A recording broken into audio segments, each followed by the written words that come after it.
everyone, this is Justin Moon. And I'm Gary Leland, and you're listening to episode 106 of the Crypto Cousins podcast.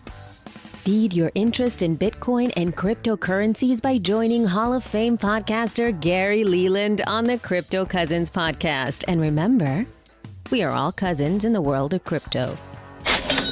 This week's price of Bitcoin. $11,720. That's down $51 or 0.5% over the last 7 days. Howdy, Justin. You get 4 howdies because you're from Texas. Everybody else gets 3. Howdy. I often wonder, I don't know where I came up with that opening, but I often wonder if people go, what in the hell is this guy saying howdy for? Thinking we're some country hick.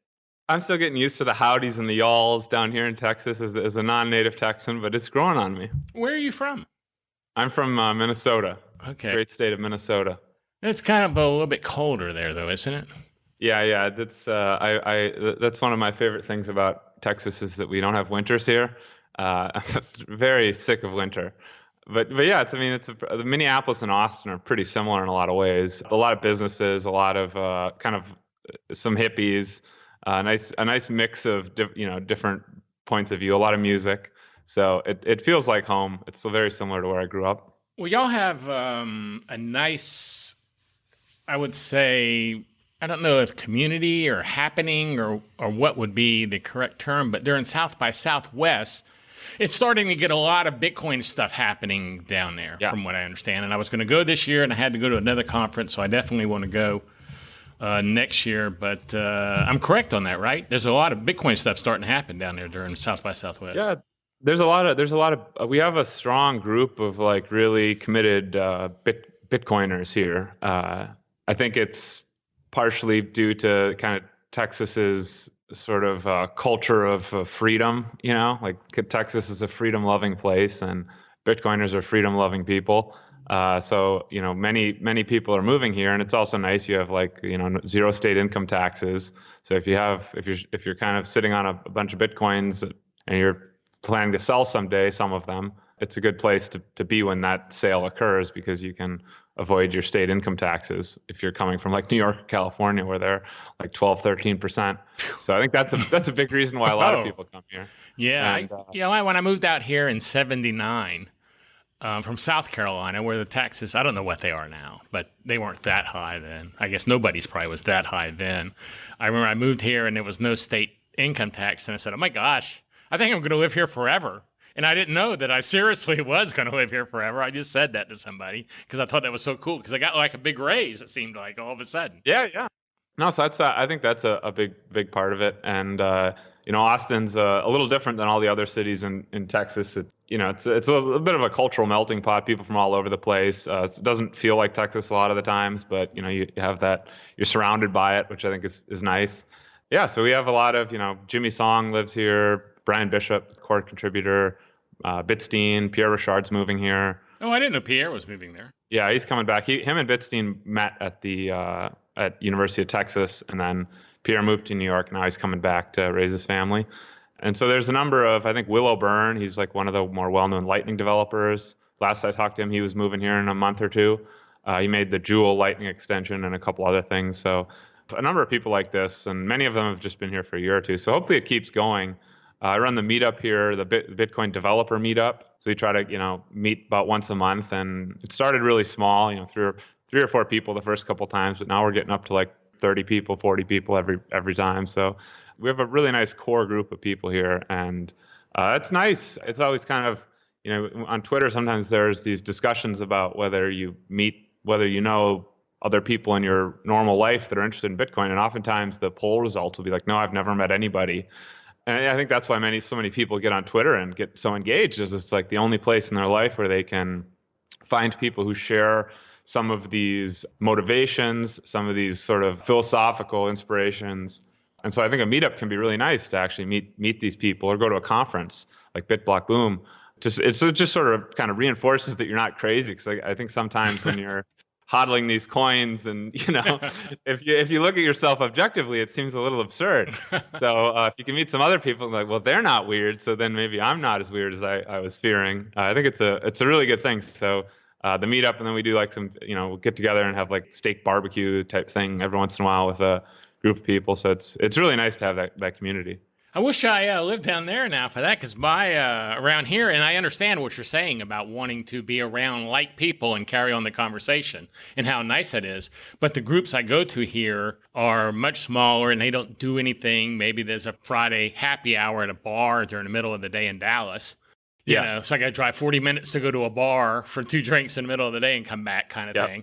Fort Worth has nothing going on, so it's really weak here. And there's another one at a grocery store on Sundays that has 5 or 6 people sitting at a grocery store. Yeah, there you go. So people are trying to get it. It just hasn't happened here. It's always amazing. It's always amazing. I mean, every time I put one of these meetups, like the last one we did was like a hardware wallet, kind of a hackathon where we, my friend Stepan Snigarev, who's has a hardware wallet company, he gave a 1 day of talks about hardware wallets and why they're useful and the different kind of attacks that they prevent, and sometimes they fail to prevent, and that's when that's really interesting. And the next day we sat down and actually made a little hardware wallet using the Arduino platform, which is like a platform to make it very easy to work with these tiny little $20 computers called microcontrollers. Like that's what your Trezor is a microcontroller. That's what a Coldcard or a Ledger is. And a lot of these microcontrollers originally were built for like microwaves and refrigerators and stuff like that. Now they're being, some of these technologies are starting to be used for hardware wallets. And so we built a little hardware wallet. We didn't really finish, and there's like 15 people that stuck through the whole thing. And I was like, wow, in the city of Austin, there's only 15 people that find this interesting. It's still amazing. That's more than you'd have here in Dallas-Fort Worth, and Dallas-Fort Worth is even bigger. But even that, it's like, how aren't there more people, How aren't there more? What's the name of your meetup down there? I'm just going to join just so I can get updates. You should, Austin Bitcoin Developers. It's our logo is a Bitcoin wearing a sombrero. Oh, that's cool. Yeah. So yeah. Yeah, I'm going to join that just so I can get up. Might be something I want to see, because hell, there's nothing happening here. Not like that. Yeah, I know. The guy who runs the Dallas meetup, every once in a while he'll come down, or a couple of the people who he knows will come down for some of our, if we do like a bigger event. So yeah, it's there's a guy who came from New Orleans for that hardware thing. There's a guy who comes from Texas A&M. So there's a guy who's coming from Houston for a while. So yeah, some of the people are that committed. Yeah, so I'm definitely going to check that out. Hey, before we get any further, how about give everybody just a short, brief bio about yourself, just so they know who you are and what you're into. My background is in programming and math. I studied math in school, and after school, I went to when I moved out to Silicon Valley, found a job at a financial technology company and a startup. So I was like kind of their first employee, and did that for a few years, and it almost succeeded, and then it exploded in spectacular fashion. And we were kind of trying to make programmable money in a sense. Like we were building a sort of like an API on top of Visa and MasterCard to help you basically write apps on top of these card programs. Like for example, Square Cash we helped prototype that for them.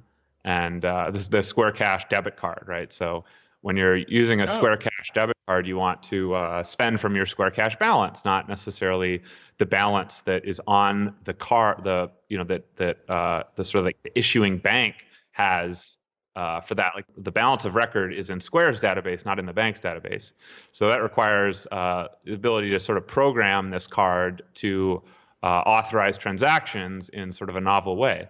And, give various rebates in certain scenarios. They do like the Boost program, right? So certain days, if you go to like a Chick-fil-A, they'll give you a little bit of money back. And eventually, I'm sure they'll do like, you spend and you might get some Bitcoin back or something. So this was the type of thing we were working towards. And so even at that point, I was sort of interested in money and the idea that you could sort of allocate capital more efficiently by building these tools. That you could make money better. That's kind of what deep down what made me interested about it. But there are some problems. Just to even get in the door with a business like this, you needed like very charismatic business development to get access to these tools. And then of course the people who are very good at business development who get you access to the tools are not good at product development generally. So that was our case.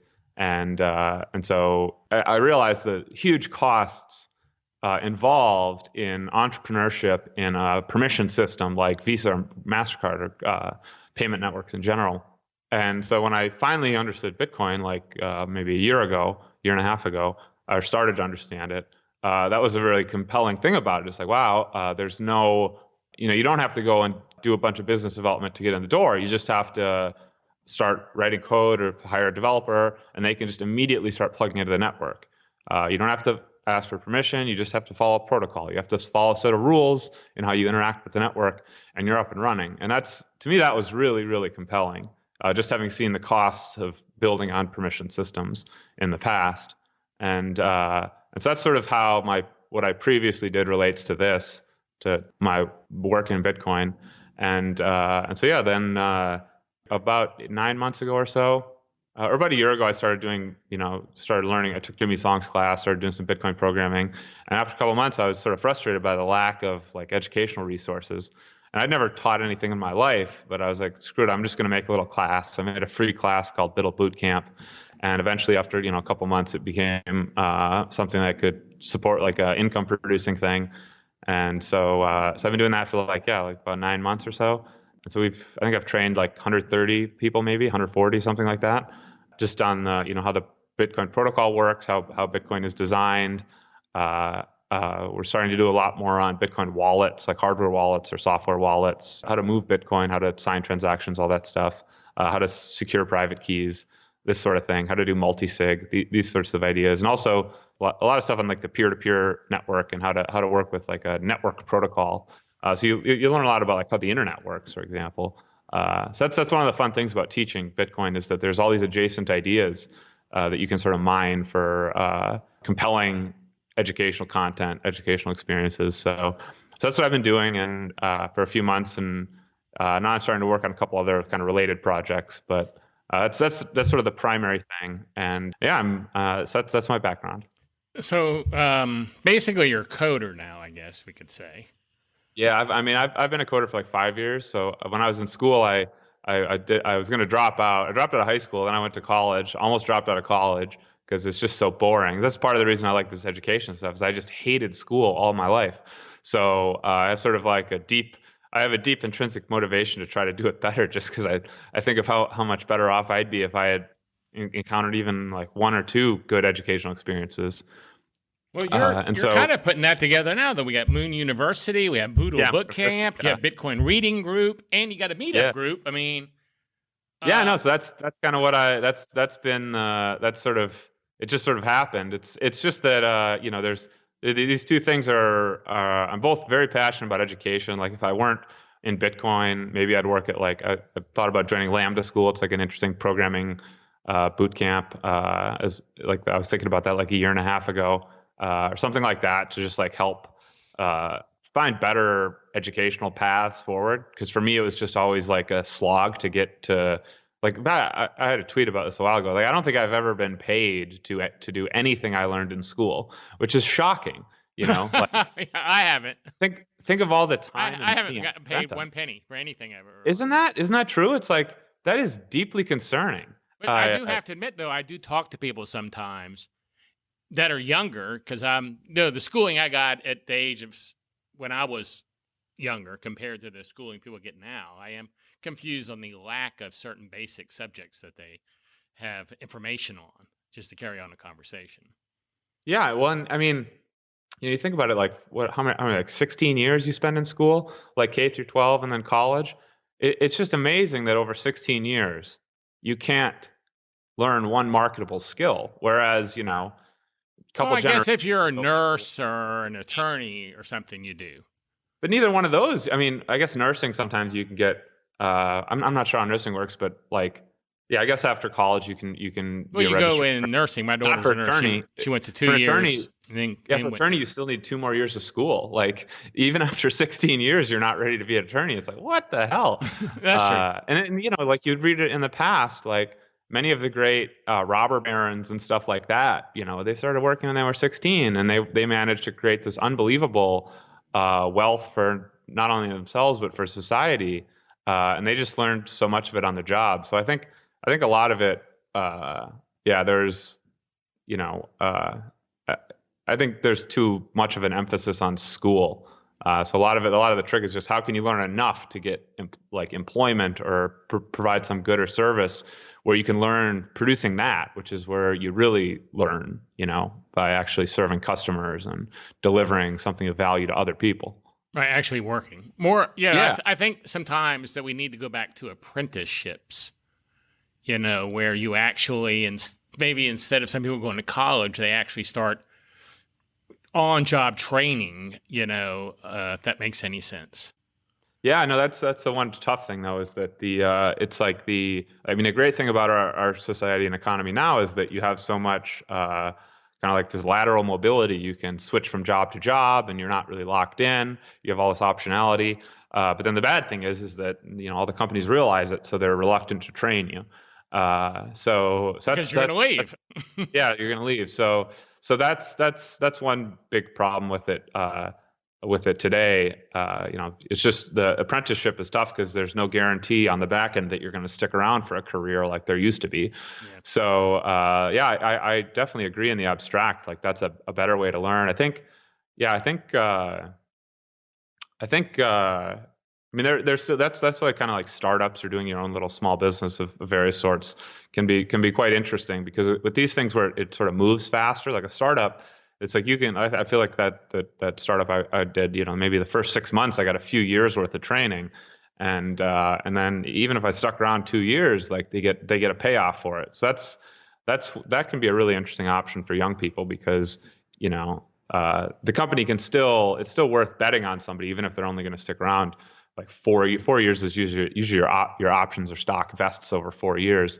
And so usually, 4 years is kind of the max a lot of times for how long people stick around. But that's enough in a startup context. Probably not enough in a corporate context, because you're just not productive enough to justify a lot of training. Right. Hey, I want to ask you a question. I've never asked anyone this. I've been doing stuff a long time. I started my first e-commerce site in '96. So I've been on the net and doing stuff for a long time. But I've really never done a lot of the coding. I've hired people to work with me. At the age of 64, is coding something I could easily learn, or is that going to be rough? If you haven't done any, I can do simple. I can do simple stuff. Research it and figure out how to do stuff, but I just can't whip through it. It definitely takes some work, and it's got to be. I think generally, like when I talk to people about maybe learning to code, this is one of the things that's been a realization doing BUIDL Bootcamp, is there's all these people who are not interested in software in the abstract, like they don't really care about it, but they are interested in software in the context of Bitcoin, in the context of their interest in their ideological interest in the technology and in their investment in it. And so that's sort of the first step, is you need to find it interesting and compelling. And if you don't, you're never going to learn it, because it's just too much work, and fighting bugs is going to drive you crazy. But if you're really interested in it, and you can get to a place where you enjoy working through problems, I think it's accessible to many more people than realize it. Like I have a guy right now he's taken my university and now BUIDL Bootcamp, who's, I think he's probably around 60. And he's been moving slow, but he just keeps progressing. And he had no idea about, basically how his computer worked or anything, but now he's becoming quite sophisticated, and he just plugs along. And I think he's just having the time of his life, because he's learning all these new things and understanding Bitcoin a lot better along the way. So I'm probably ahead of him. Yeah, you could definitely do it. So that's kind of what I would say is it's possible, and it is possible, but it's to get to the point where you're really there's a whole spectrum of proficiency, right? On the one end, you have like Peter Woola or something, one of these like wizards behind Bitcoin Core. Takes like, I'll never get there. And then at the very beginning, it's like, can you write a little script that goes and pings your full node and gets maybe the list of unspent transactions, or goes and displays the coins you have, or maybe you can make like your own little block explorer. That's the next little course I'm working on from university, is just write a little block explorer that you can run on your own node. And that's something that I think that level is something a lot of people can attain. And it's really, I think it's there's a lot of value in just getting some basic proficiency. So that's my answer. To get that basic proficiency, I think most anybody can do it. Okay. Hey, I got a couple of questions here for you. I want you to. There are always questions I have that seem so simple, but when I sit back and I go, I don't know if I really know the answer to this. So I figure there are other people who may not either. So number one question I want to know is, what is the difference between a Bitcoin wallet and a Lightning wallet? That is a good question. So, Well, thank you. yeah. So a Bitcoin wallet is so the wallet. I mean, in general, the word wallet is kind of confusing. It's really like a key ring. It's like a thing that stores your keys. So a key ring is usually used on like your computer to store passwords or something. Like the passwords are your keys. They would get you into systems.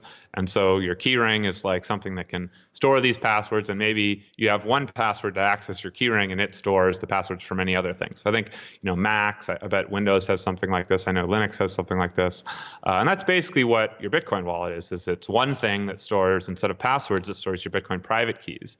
And your Bitcoin private keys are what, instead of getting you into websites, they get you into they grant access to move your coins on the network, to authorize transactions.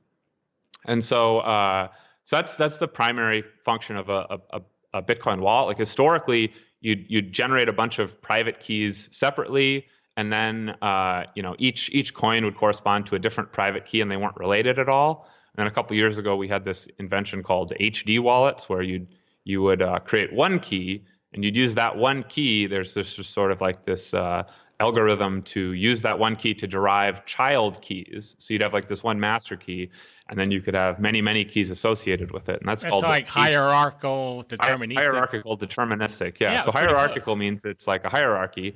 So like you can have these children of the keys, but each child can also have sort of like cousins. So So you use any one of those addresses, it goes in the same wallet. Yep. And it's really nice. You could have a new address every time, or a new key every time, basically. You did it. Yeah. So, here's the thing: you get a new address every time. You get a new key in a sense, but they're all derived from the same master key. So the idea is that you only have to back up that master key, right? So that master key is there's a couple different serializations, meaning formats that you can use to express that key, and some of like. At the base, every key is a huge number with like about 80 digits behind it. And so that's hard to remember. It's hard to write down. You might type it, write it wrong. It's just not a very human accessible way of expressing this idea of a private key. So one of the things was there's this procedure that was invented to convert it to a list of words. And that's called like a seed phrase, seed words. So you get like 12 or 24 words, and that's a little bit more human readable. So that's really like the private key in these HD wallets.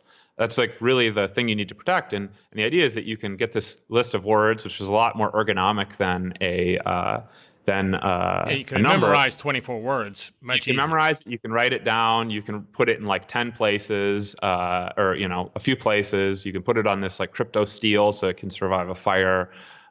You can do many things with this one thing, and the idea is like every time you generate a new address, you don't have to back up again. Let me ask you a question real quick about an HD wallet. Sorry to interrupt you, but I want to ask this while I'm thinking about it.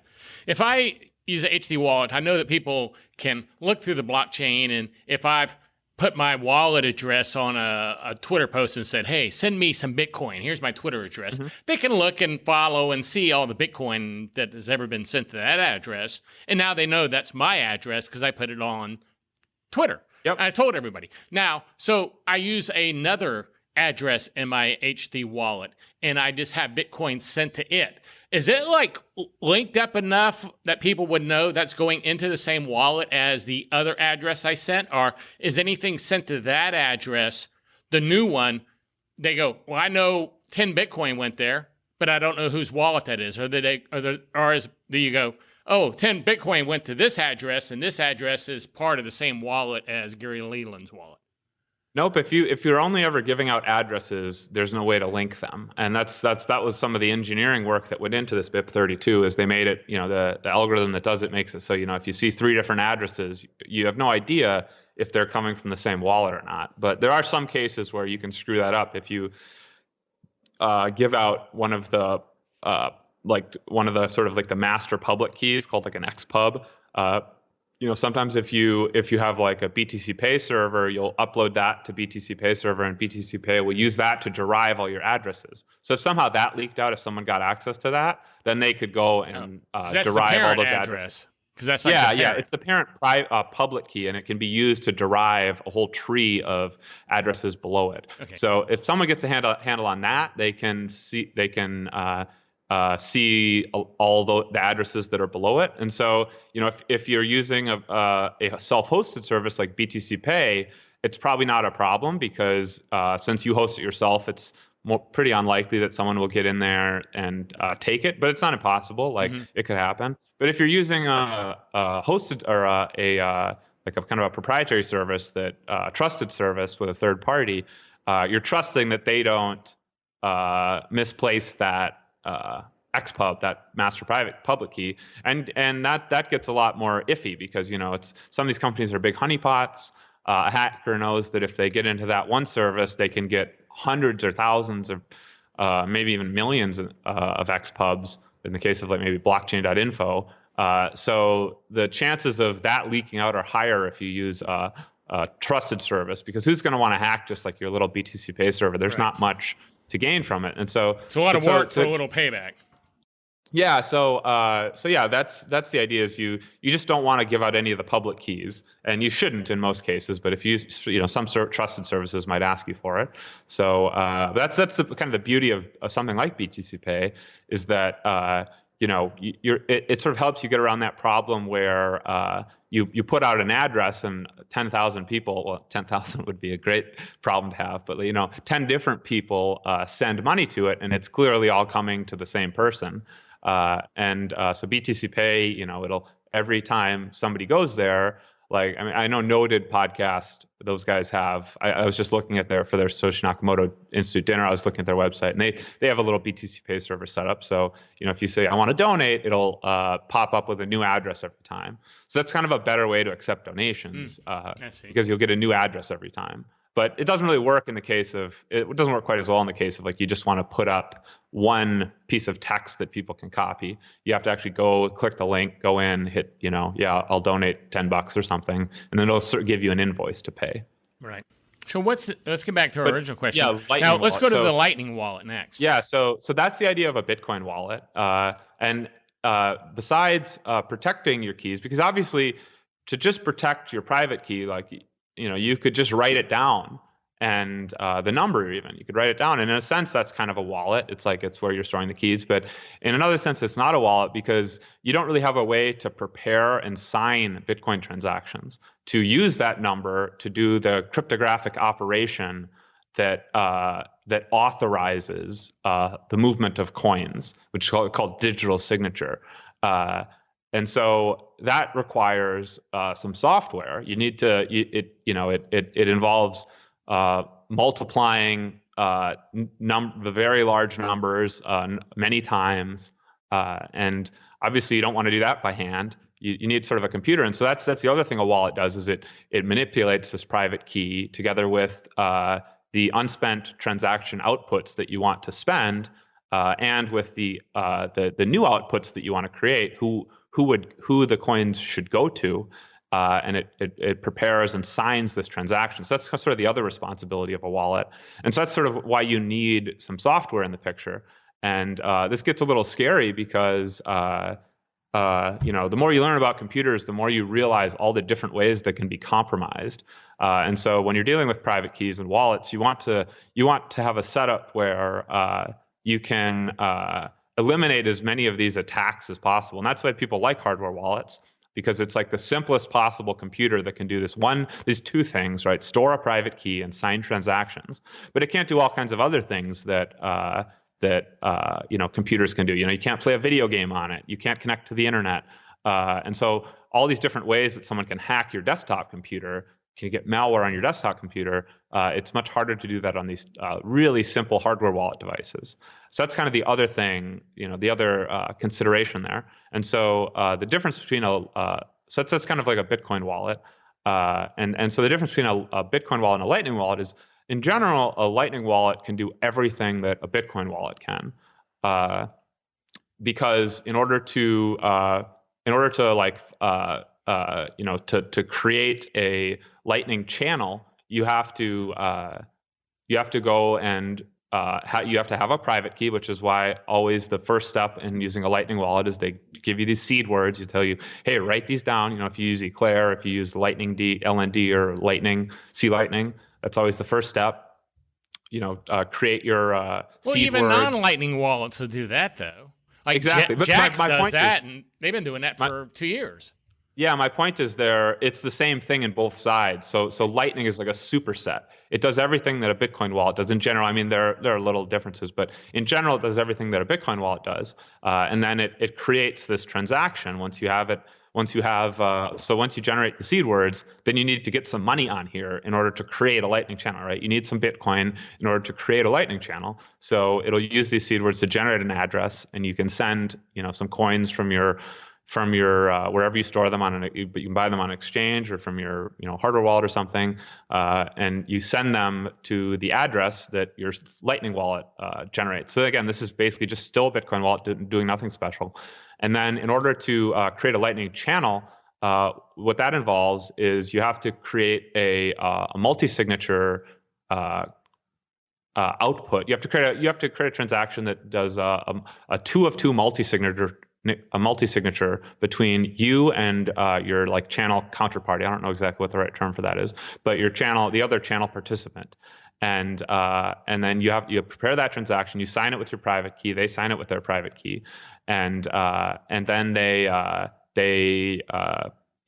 you broadcast that, and so then you have this funded Lightning channel, and along the way you have to prepare sort of the next transaction that can spend that output, so that at any time you have this sort of it's like a little coupon almost that you could redeem for Bitcoins. It's a real ready-to-use Bitcoin transaction that you can use to close the channel, get your money back, and so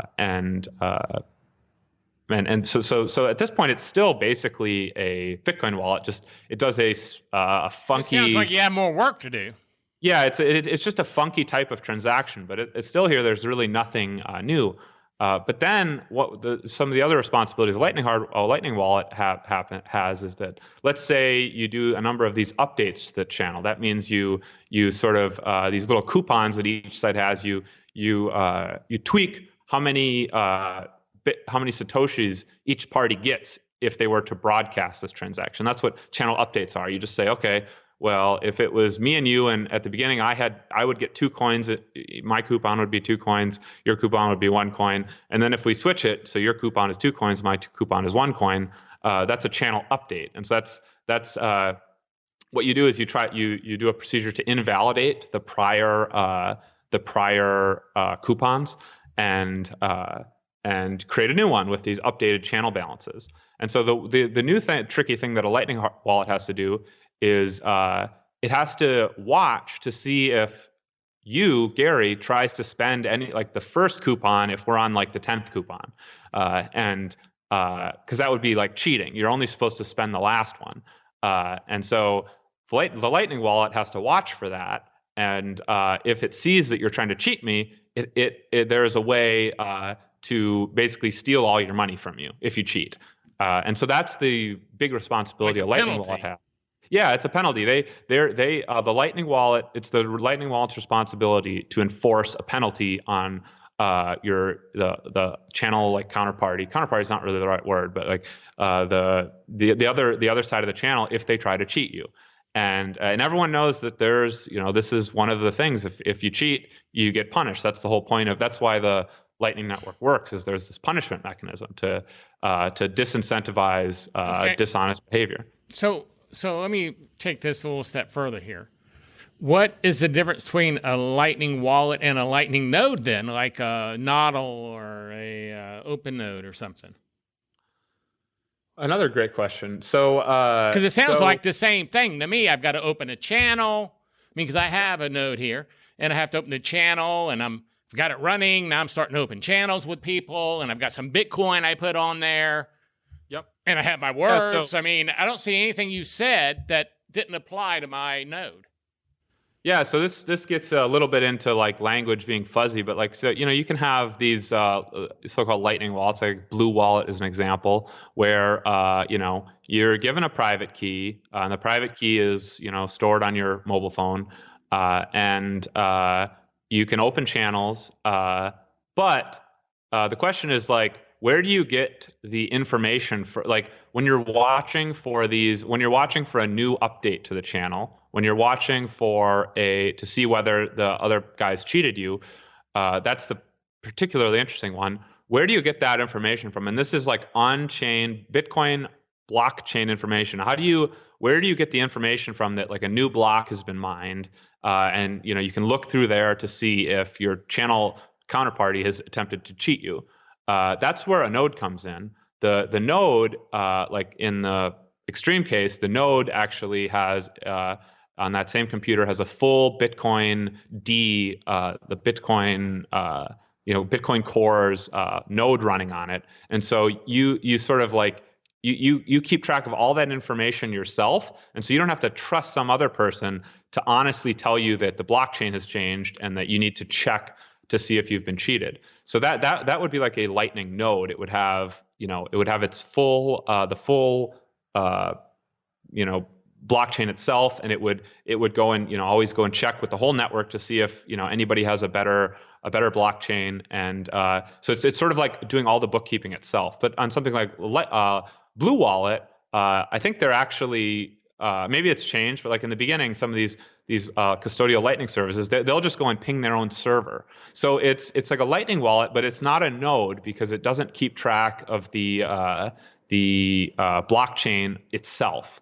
So sometimes that's more convenient because maybe it has like less intensive computational resources involved, right? You don't have to have 250 gigabytes of data for the entire blockchain, and so it's a little easier to run, and but you're trusting a third party to make sure that you're not being cheated, which may be acceptable in some cases. But like, let's say if you're like using Lightning to run your business, that's pretty scary that you could have a bunch of people cheat you, and you wouldn't know because you're trusting some dishonest party to keep track of that for you. So that's sort of the difference between a Lightning wallet and a Lightning node. And there are different.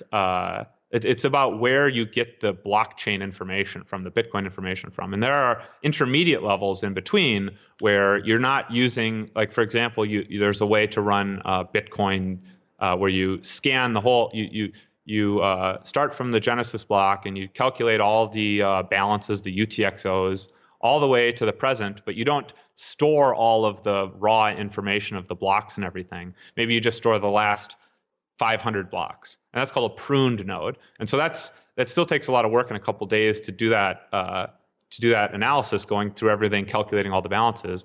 But you don't have to store 500 or 250 gigabytes of data on your machine. Maybe it's only 500 gigabytes or 500 megabytes. Sorry. Yeah, it takes several days. I said open node a minute ago. I meant to say Casa Node. That's what I'm running.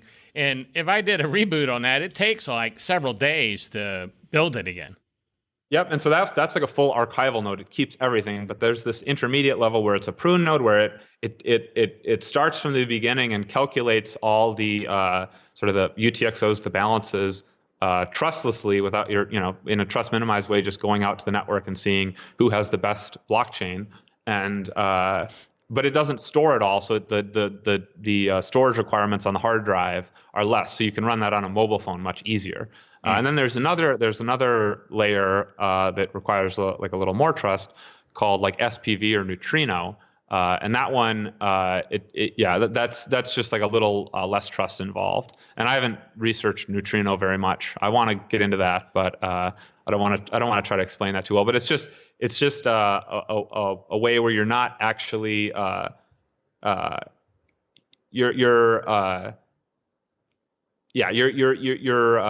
basically sending out you're receiving like filters that tell you what content was in each block, and if one of these filters matches what you're looking for, then you can go and request more information. So it's a way of not having to dig through all the data yourself. You're you just you only dig through the stuff that matches like a little filter, a little query that and so that's like an intermediate step that requires even less data. So that's like the Lightning Labs Lightning Wallet, the purple one. That's what I call it. The purple one. That's what that uses. So it's able to it's less trust than Blue Wallet or one of these custodial ones, but it's not, you don't have the entire blockchain yourself, which is, is the optimal situation. But,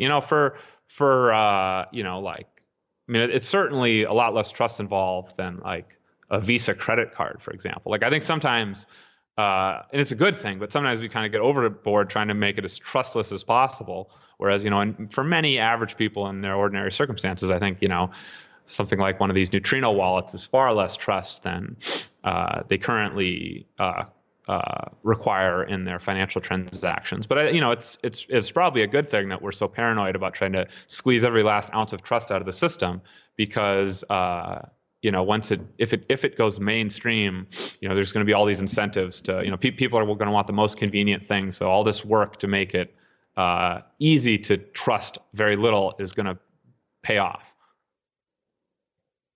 Okay. That was a lot of information there for me to absorb. So when I get going, I don't shut up. So. Oh, no, that's okay. That's okay. Cool. I'm just trying to absorb what you said. So I was just kind of like thinking about what you said there. Before we go any further, though, I do want to take advantage of this break here for a second to tell everybody to make sure. Get some water. Wish I had a cup of coffee around here. Make sure that everybody knows about BitBlock Boom. We talked about it earlier, but BitBlock Boom is a real Bitcoin conference that I'm bringing to Dallas. You're coming, tons of people coming. I say real because I go to a lot of Bitcoin conferences that don't have anything to do with Bitcoin anymore. We don't talk about altcoins. We don't talk about blockchain. We're basically talking about things that relate with Bitcoin. And the second Bitcoin conference is in Dallas starts on August 17th, but there's a lot of events going around the event. There's events on the 16th, 17th, 18th. So check it out. We have a ton of great speakers. If you use the code COUSINS, COUSINS, you'll get 30% off the price of your ticket. Last year's event was really great. I really had a great time. I think this year's going to be better, so check it out at bitblockboom.com. I hope to see you in Dallas, and you're speaking there, and you're talking about better wallets with PSBT, which is partially signed Bitcoin transactions, and how they work. Problems they solve, products they unlock. What does that mean? Well, yeah, let me just give a little help with your pitch on BitBlock Boom. Like the way I look at conferences is always the biggest thing is who else is attending, because that's what you really get out of a conference. Like oftentimes you can watch the talks on YouTube later or something. Like that's not the real value. The real value. I agree 100%. I tell my wife this all the time. Yeah, the real value is that you get to be in this room. You're sort of locked in a room with all these other people, and they only get together every couple months. And so that was my experience. Like last year, like the night before, there was like this Satoshi Nakamoto Institute dinner. That's it's the Satoshi Nakamoto Institute. You can look at their website. It's just like a compendium of all the cypherpunk literature that sort of inspired Bitcoin. And the work of like Nick Szabo, Adam Back, all these people. And so it's like a great resource to learn about Bitcoin. That was like the thing that convinced me Bitcoin wasn't like a get rich quick scheme, that it was like a very, it was like a powerful movement, and there's a lot of thought behind it. And so they did this dinner last year, and it was amazing for me. Like I was sitting in between like Saifedean and Bitstein and Cody Wilson. He's the guy that makes the 3D printed guns. And so it's like, at the time, it's like I was just exposed to all these new and different ideas, and you're not exposed to that if you're if you don't show up. And then you get to kind of become friends with some of these people. So I did, and now I kind of like can message these people, and they know who I am, so they'll respond to me. And so that's really the real value is you get some of these social connections to kind of help you in your journey. If you ever get stuck on something, if you need some help, you have all these people that you can go to. And so that was my experience at the dinner, and then even more so at the conference, where it's like you're there for a whole day. I mean, I remember one time I was sitting outside on some steps with Pierre, and we were Pierre Richard, and we were talking like for 20 minutes about various Bitcoin programming ideas. Like one time I was standing outside and there was a conversation between Saifedean, Nick Bhatia, who's like the Lightning reference rate guy, and Tur, and they were talking about like, how much credit would exist in the financial system if Bitcoin really mooned, if it became like the reserve currency of the world. And there are like three very different perspectives, but like probably three most interesting people to have discussed this topic. And I just sat there like a fly on the wall for like 20 minutes listening to them go through this. So that's like the real value is like you get all these connections and get privy to these conversations that only happen at like a conference like this. So that's why I think people should go to it. I mean, I was really happy that I went last year, and I'll be there again this year talking about.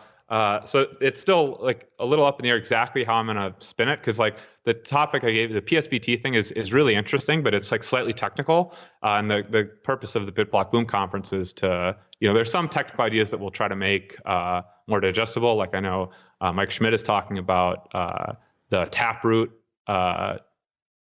proposal. It's like kind of like the next big protocol change, like SegWit was the last one. And so he's going to try to help people understand that. And so PSBT is, I think it's kind of like the most important thing that happened in Bitcoin Core the last year. It's a new standard. So the problem is, like, if you're going to do anything fancy, and some fancy things include like CoinJoins, right? So the idea with a CoinJoin is that you get a bunch of people who don't know each other, you get them together, and they collaboratively create one huge Bitcoin transaction with maybe 100 inputs, right? So each person in Wasabi Wallet, which is probably the most popular CoinJoin wallet at the moment, they each put in like 0.1 Bitcoin. And then on the other side, so those are the inputs, and then there's 100 outputs, which are each 0.1 Bitcoin, less maybe like 3 thousandths of, or like a third of a percent, which goes to Wasabi for facilitating this transaction. And so the idea is like you have 100 indistinguishable outputs, but you can track you can track the history of those coins in the past, right? Like if someone like for example, if one of these addresses that these coins are coming from was the address you posted on your website, one of these chain analysis firms could say, hey, that's Gary's output. But once it goes to one of these CoinJoins, you know that those coins are in one of the 100 outputs, but you don't know which one. So it's like it mixes the coins and it makes it, that Gary owns one of these 100 outputs, but you don't know which one. And so it's a lot better for your privacy, because now all of a sudden, before those were Gary's coins, now it's like, well, Gary owns one of these 100, but we don't know which one.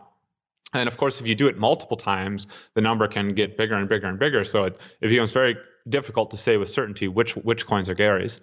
And another important fancy thing you can do is multi-signature, meaning if you store your if you store your coins on one private key, there's a danger that you lose that private key or someone steals it. So ideally, you'd want a system where you could lose a private key, like redundancy. You'd want a system where you could lose a private key, or someone could steal one of your private keys, and you wouldn't lose all your money. And so that's the idea behind multi-signature. What that means is you have three different, let's say in a simple case, you have three different private keys, and two of those are required to move funds. So in that situation, someone could actually steal one of those three, and you would still have two of the three remaining, and you could use that to create a Bitcoin transaction, move them to a new setup, and not lose your funds. And so that's really compelling from like a security point of view. It just becomes a lot harder to lose your coins due to like a hack or your own negligence, or like a fire or something. So that's the idea of multi-signature. And one of the tricky things is, when you do multi-signature, you want to do it on these like hardware wallets, because it's just a lot harder to get a virus into a hardware wallet. On your desktop computer, you really don't know if there could be a virus on there that is logging every keystroke. So you enter in maybe it generates the seed words for you and asks you to type them out, each one. Well, if there's a keylogger on your computer that's logging every keystroke, now they know your seed. They know your private key, which is terrifying. So on a hardware wallet, these things become less possible. But the tricky thing is, whenever you want to do these transactions with a multi-signature, for example, there's a couple pieces of metadata that you need in order to construct these transactions. I won't go into that so much, but this is something like if you took my class or if you read Jimmy Song's book, or any of these resources, you can learn about what some of this metadata is. But since this device isn't connected to the internet, the hardware wallet, it can't get this data itself. You have to feed it to it. And passing all this metadata gets tricky, especially when you're working with multiple different vendors, right? And that's what you want in a multi-signature setup. Different vendors is better for redundancy, because let's say one vendor is actually bad guys, and they at some point they decide to they have like some backdoor in their device which allows them to download the private keys and run off with them. Well, if you're using the same vendor 3 times, they would get all your private keys. If you use 3 different vendors and only one of them's a bad guy, they can only take the one key, and you still have 2 good ones if your 2 other hardware wallet manufacturers are honest. And so that's what you want. But the tricky thing is that every hardware wallet manufacturer will have a different way to pass this metadata around. So if you're trying to make like an app that facilitates this process of doing multi-signature between a few different hardware wallet manufacturers, which is like kind of the holy grail of cold storage at the moment, it's kind of the best way to do it. It gets very labor intensive, and I think this is borne out by the fact that there really aren't very many good ways to do this. Like you have companies like Casa or Unchained, where it works, but still I think each one of them only supports 2 hardware wallets, Ledger and Trezor. And it's sort of like you have to trust this third party to help you, you give up a little privacy, a couple other things. So still it's very hard to do multi-signature correctly and easily. And so this PSBT standard is a way to facilitate passing around these partially signed transactions in these complex setups like a CoinJoin or multi-signature, where all the metadata that's needed to sign a transaction is sort of like included in a standard way. So you can pass these around between 3 different hardware wallet manufacturers and do these complex things like a CoinJoin. CoinJoin maybe wouldn't be on hardware wallets, but or multi-signature on hardware wallets. Pass them around, and it just makes it a lot easier to build these complicated products like a CoinJoin or multi-signature that have real value. Like CoinJoin improves your privacy, multi-signature improves your security, but do it in a way that where you actually get a finished product and you don't have to do a bunch of ad hoc coding to make it work on every one of these little things. The idea is it's standard, so every vendor would be able to use the same thing, and it's just a lot easier to interoperate. Didn't really explain that very well, but so that's the idea of PSBT. Is it makes it easier to interoperate between a bunch of different parties who do things differently, and when you get this interoperability, like a protocol, it's a protocol like Bitcoin, it just unlocks a lot of innovation. It's a lot easier for these different groups to work together and to combine the innovations that they've done individually into like a collective thing. So that's what PSBT is. It's a standard for kind of including all the information that would be interesting to have for a Bitcoin transaction.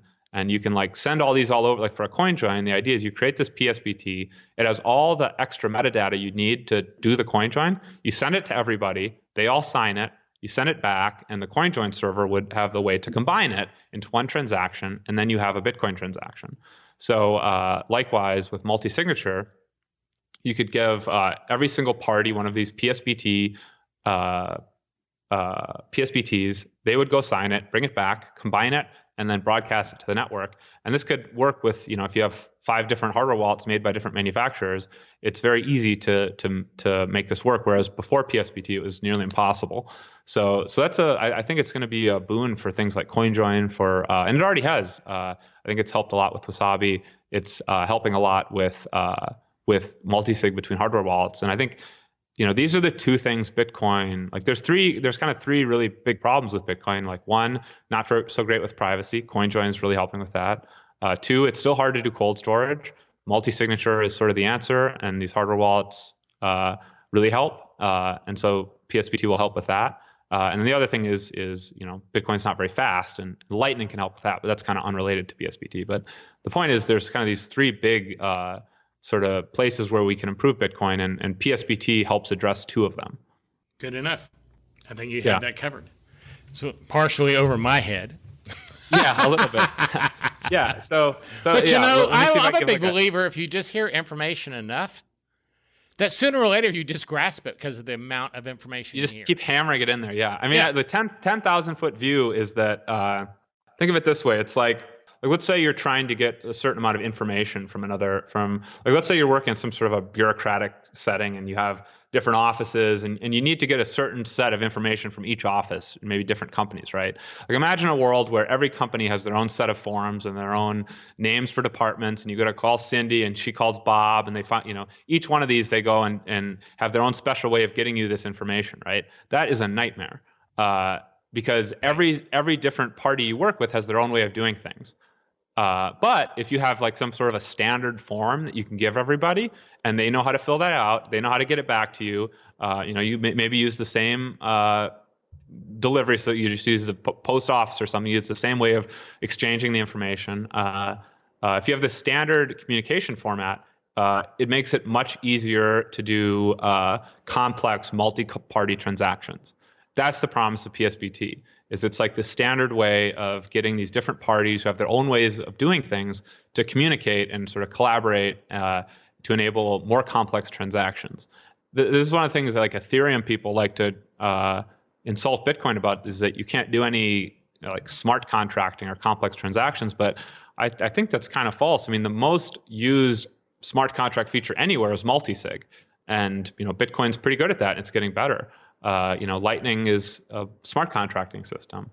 CoinJoin, not really, but it's like this like complex transaction format that has some benefits. And so yeah, I think Bitcoin's really moving forward on some of these, complex transaction standards, which will be really needed in order to really financialize the Bitcoin ecosystem, so that it can play a broader role in the global financial system. Okay. Well, that was much easier put. I should have started with that, Gary. Damn it. It wasn't that easy to say.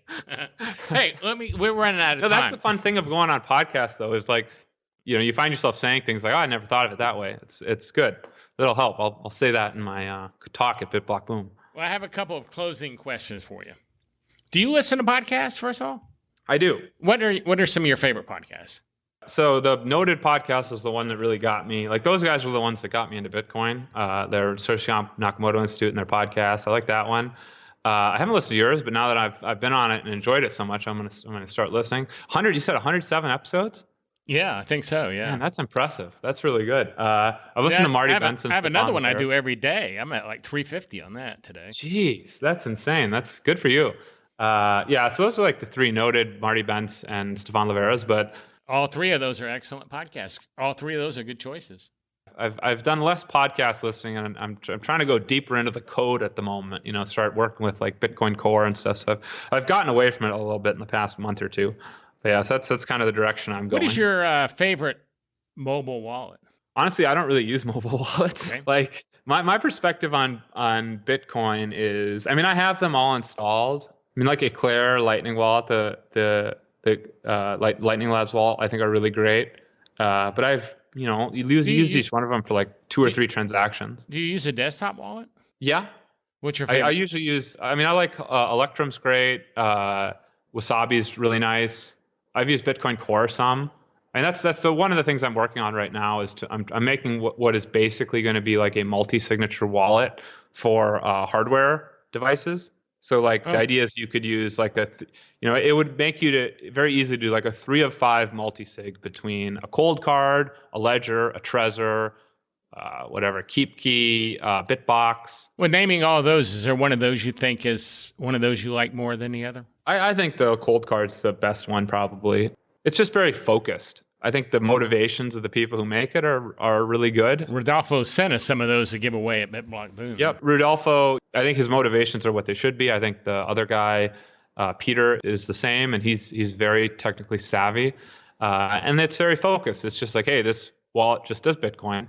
I guess they have a little bit of Litecoin, but it's more like they just sort of added that.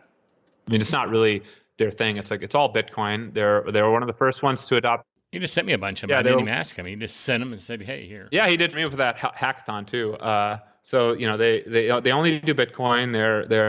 They have probably the best multi-signature support, or some of the best. They're one of the first to adopt this PSBT. They also don't have like a lot of these wallets have this like desktop wallet, this desktop thing that you need to. Yeah, like Trezor does for sure. Yeah, but it's kind of sketchy because they're logging, they're sending all this information about you back to their servers. So I like that Coldcard doesn't even have that. They don't even have one of those, which just ruins a lot of your privacy. It's good for like noobs who don't know about this. That's what they want. They want something easy. But I appreciate that they just don't even go for that market. They go for the more sophisticated person who really is serious about it and is educated. I think they're number one, and it's pretty affordable. So I like them. Trezor is also good. I use Trezor. Those are like the two. Thinking about switching to the Coldcard. Hey, I just got I saw a tweet just now from Pierre. But you'd already broken the news to me. It says, I'm moving to Austin, Texas. Who's hiring? Before we go, where can people follow you at, dude? I'm just search Justin Moon on Twitter. It's Justin Moon with underscores on both sides. That's the best place. You can find everything about me there. I'm pretty active on Twitter, borderline addicted at this point. Yeah, I didn't use Twitter at all. I had my handle since it first came out because I got my name back way in the day, and I never used it at all until I got into Bitcoin. Yeah. Now that's all I use. And I'm Justin Moon on GitHub. I have some, previously it's mostly resources for my classes, but I'm working on, there's two things I'm working on right now. One was this like multi-sig setup. It's going to be a graphical user interface, like a little web app to help you set up multi-sig using Bitcoin Core. So the way you'd get the blockchain information is connecting to Bitcoin Core, like the gold standard, and it would allow you to set up multi-sig between multiple hardware vendors. And so I think that's going to be really cool. Hopefully me and this guy Stepan are kind of working on that. And so hopefully that'll be out in like the next couple weeks or month. And then I'm also working on, we're working on a series of these like sort of like hobbyist hardware wallets. The idea is that you could make a hardware wallet. This would require some technical savvy, but you could make your own hardware wallet, and you could use one of these microcontrollers that you could buy. Just go into the electronics store and buy it with cash, and that would be really compelling because one of the scary things about using these hardware wallets from vendors is there's an attack vector there where if they know everybody is using these Trezors or ledgers or Coldcards, some state actor or something might find it interesting to go and intercept them along the supply chain and compromise them in some way. It's very compelling if you could just use this commodity piece of hardware and no one in the world would know you're using it because you went to a store and bought it with cash. So this would sort of help eliminate a class of supply chain attacks. I think it would also be very interesting if it was like a community-driven project. All the code's open source. I think you could get a high level of security there.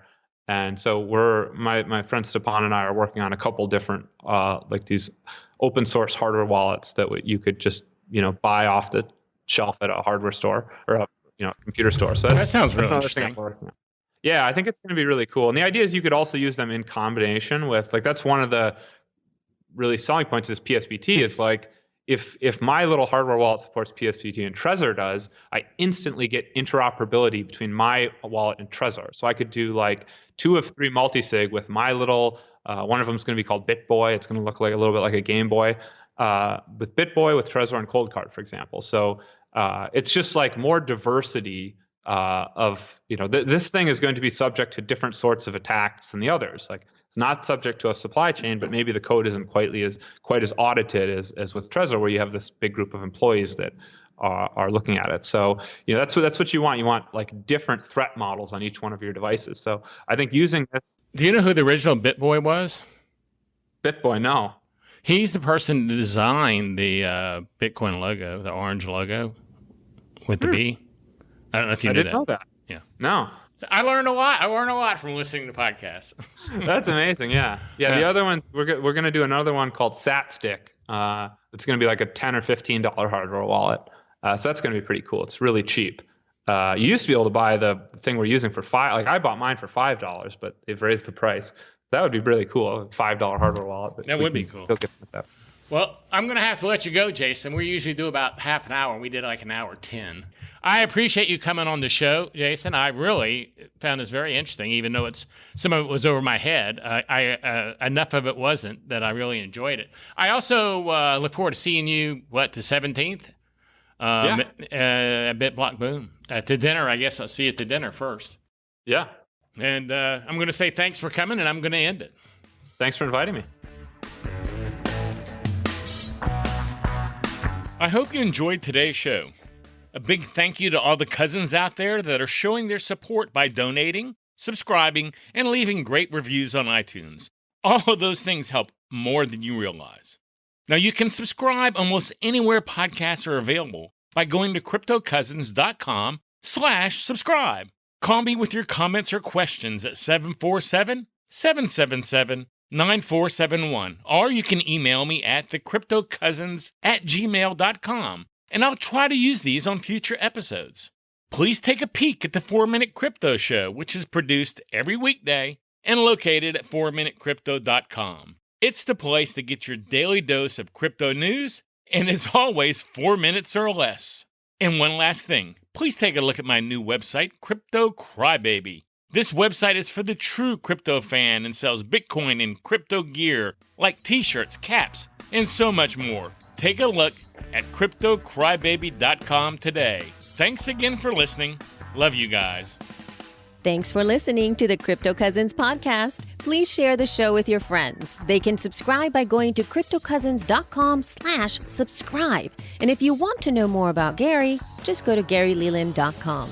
Make sure and join Gary and all the Crypto Cousins every week for a new episode of the Crypto Cousins podcast. The Crypto Cousins podcast and the information included in the podcast are not intended as investment advice. Investing in any cryptocurrency is risky, and you should never invest more than you can afford to lose. Always seek professional advice before investing in any cryptocurrency. Please understand, you are using any and all information from the crypto